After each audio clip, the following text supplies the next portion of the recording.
हिमालय की तलहटी में बसा हुआ था छोटा सा गांव शिवपुर। चारों तरफ से घने जंगलों और ऊंचे पहाड़ों से घिरा हुआ ये गांव अपनी खूबसूरती के लिए मशहूर था। वहां की हवा में पहाड़ों की ताजगी, जंगली फूलों की मीठी खुशबू और कभी कभी बहती ठंडी हवाओं का सुखद स्पर्श रहता था। शिवपुर में रहते थे आर्यन और कीर्ति। आर्यन गांव के मुखिया रघुवीर सिंह के इकलौते बेटे थे। वहीं कीर्ति मिट्टी के खूबसूरत खिलौने बनाने वाले दिनेश कुमार की बेटी थी। आर्यन और कीर्ति बचपन से ही साथ थे। उनकी माएं सहेलियां थीं, तो स्वाभाविक रूप से दोनों एक दूसरे के साथ खेलते कूदते बड़े हुए। सुबह होते ही आर्यन की आवाज कीर्ति के कानों में पड़ जाती थी। जल्दी से उठकर कीर्ति आंगन में आती थी तो देखती आर्यन पेड़ पर चढ़ने की कोशिश कर रहा होता या फिर आम के बगीचे में आम तोड़ने के लिए दौड़ लगा रहा होता। कीर्ति हंसते हुए उसे टोकती, आर्यन वो आम अभी कच्चे हैं।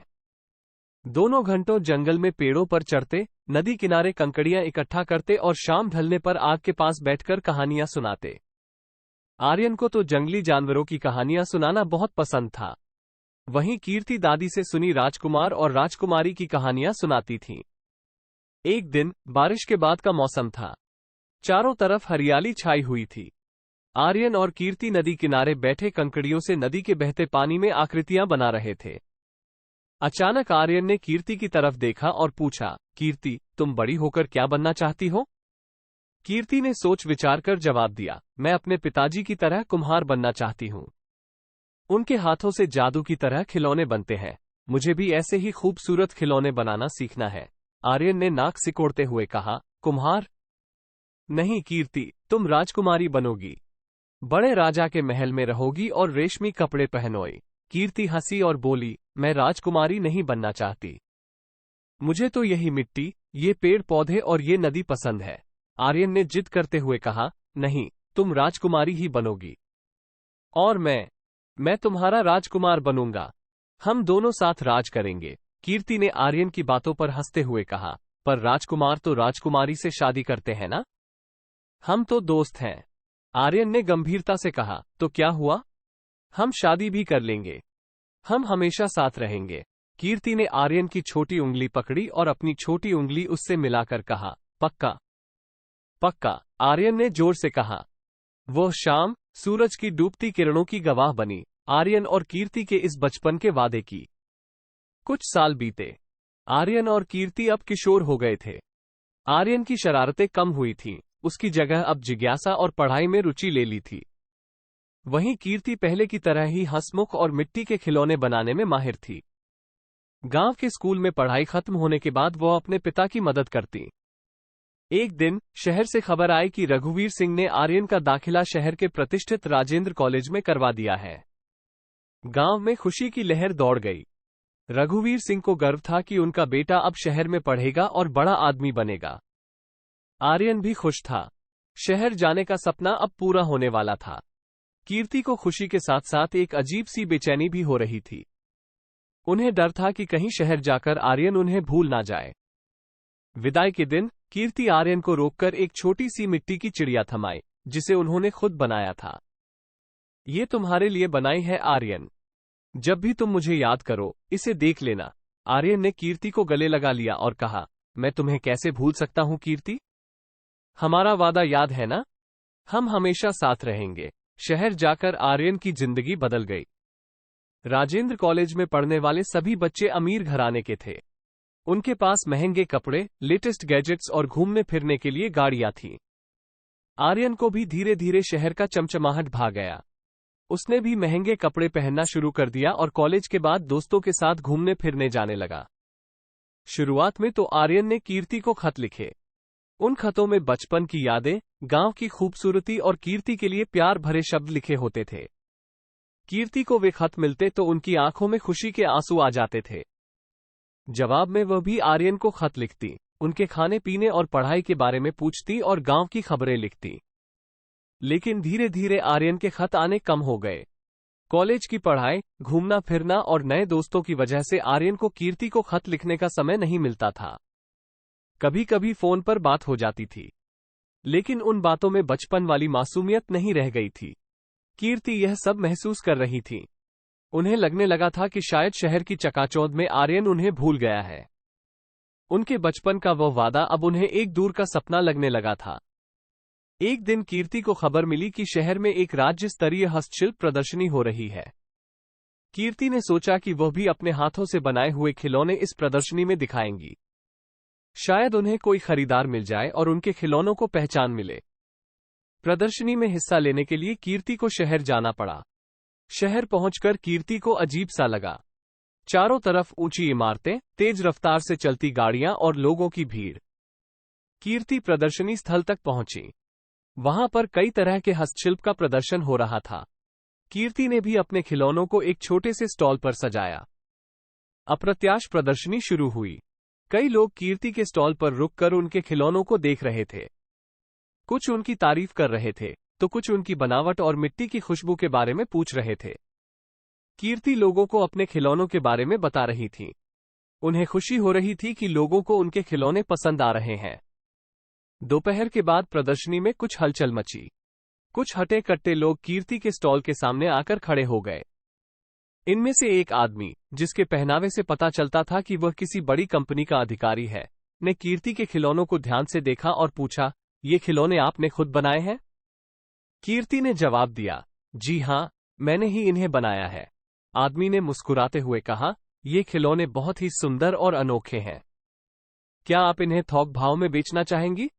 कीर्ति को अचानक से कुछ समझ नहीं आया। उन्होंने थोड़ा झिझकते हुए कहा, जी शायद।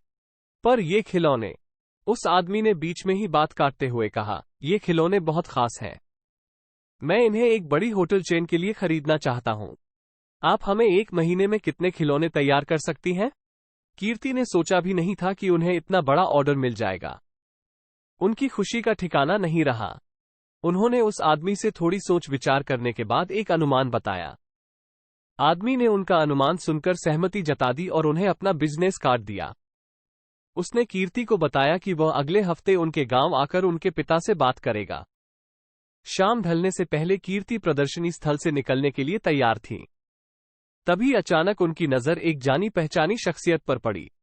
कुछ दूर खड़े होकर एक अन्य व्यक्ति से बात कर रहे थे आर्यन। कुछ पल के लिए तो कीर्ति को अपनी आंखों पर यकीन नहीं हुआ।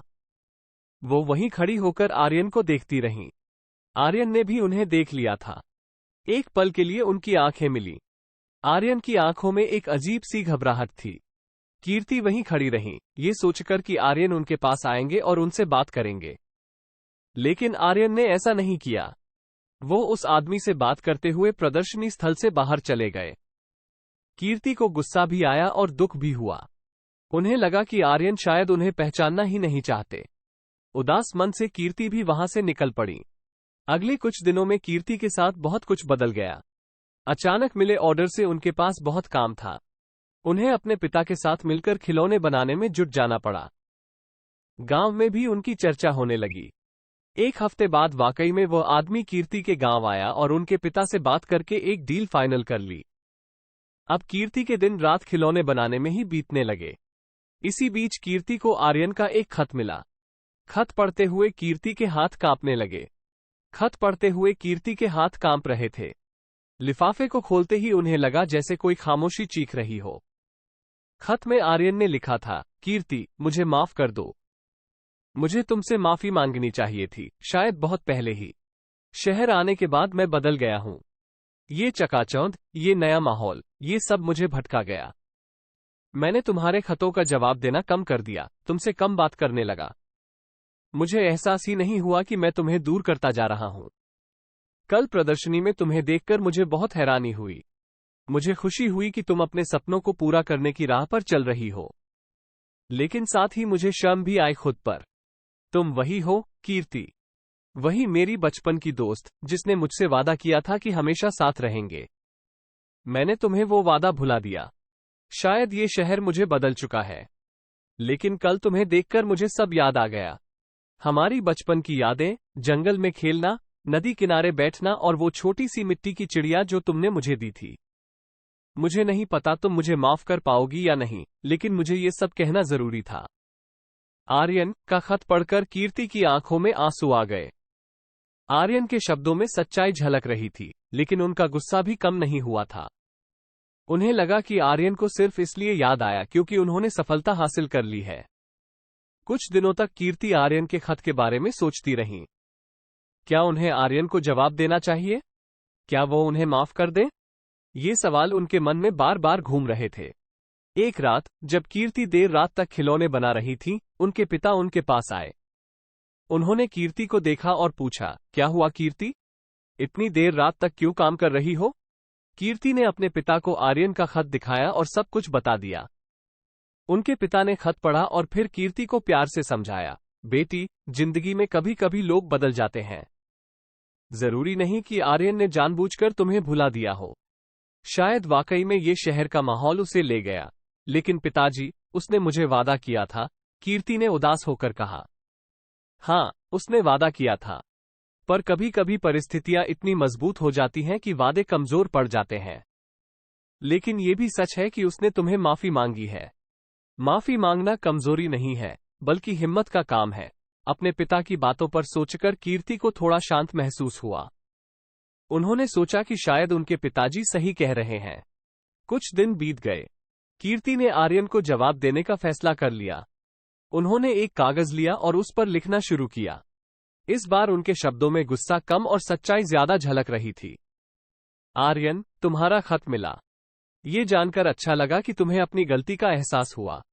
लेकिन माफी मांगने से ही सब कुछ ठीक नहीं हो जाता। शहर का चकाचौंध तुम्हें भटका सकता है, ये मैं समझ सकती हूँ। लेकिन क्या ये चकाचौंध इतनी तेज थी कि तुम अपना बचपन का वादा भी भूल गए? वो वादा जो हमने सिर्फ मिट्टी के महल और राजकुमार राजकुमारी की कहानियों के बीच नहीं किया था, बल्कि पेड़ों पर चढ़ते हुए, नदी किनारे कंकड़ियां इकट्ठा करते हुए और शाम की आग के पास बैठकर किया था। मुझे खुशी है कि तुमने मुझे याद किया, लेकिन सिर्फ इसलिए क्योंकि मैंने सफलता हासिल कर ली है? या फिर ये शहर तुम्हें असंतुष्ट कर रहा है और तुम अपने बचपन की सादगी को वापस पाना चाहते हो? मुझे नहीं पता कि तुम्हारे मन में क्या चल रहा है, आर्यन।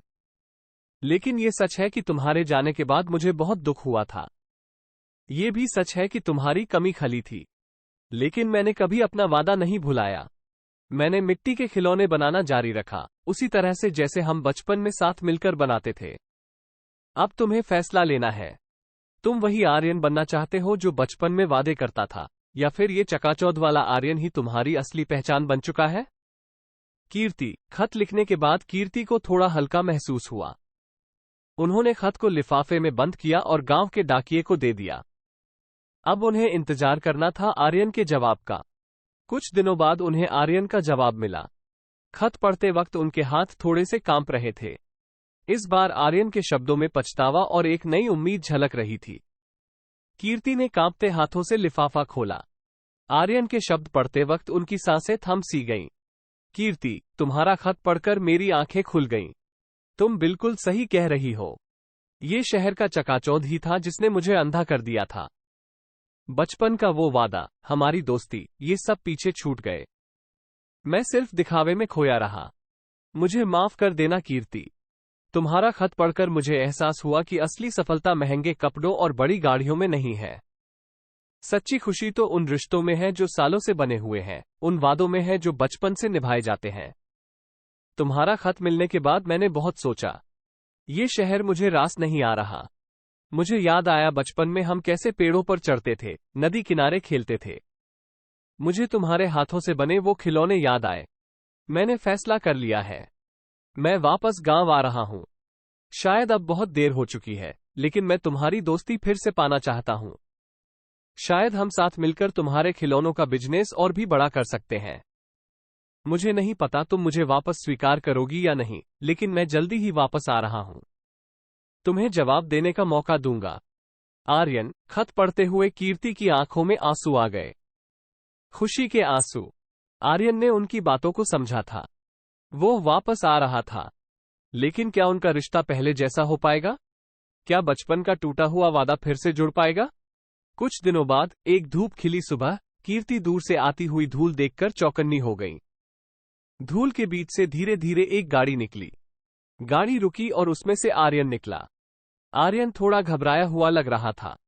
उसने कीर्ति की तरफ देखा और मुस्कुराने की कोशिश की। कीर्ति भी कुछ नहीं बोल पाई। दोनों कुछ देर तक एक दूसरे को देखते रहे। फिर आर्यन ने धीमी आवाज में कहा, कीर्ति, मैं वापस आ गया हूं। कीर्ति ने जवाब दिया, हाँ, मुझे पता है। कुछ देर की खामोशी के बाद कीर्ति ने कहा, तुम अंदर आओ। आर्यन ने खुशी से कीर्ति का पीछा किया। दोनों घर के अंदर चले गए। घर के अंदर जाने के बाद भी कुछ देर तक एक अजीब सी खामोशी रही। दोनों अपने बचपन की यादों में खोए हुए थे। फिर आर्यन ने हिम्मत करके पूछा, क्या तुम मुझे माफ कर सकती हो, कीर्ति? कीर्ति ने जवाब दिया, माफी तो देनी ही पड़ेगी। आखिर बचपन का वादा तो तुमने तोड़ा था। आर्यन की गर्दन शर्म से झुक गई। उसने कहा, मुझे पता है, मैं बहुत बड़ा गलतफहमी में था। कीर्ति ने आर्यन की तरफ देखकर मुस्कुराई।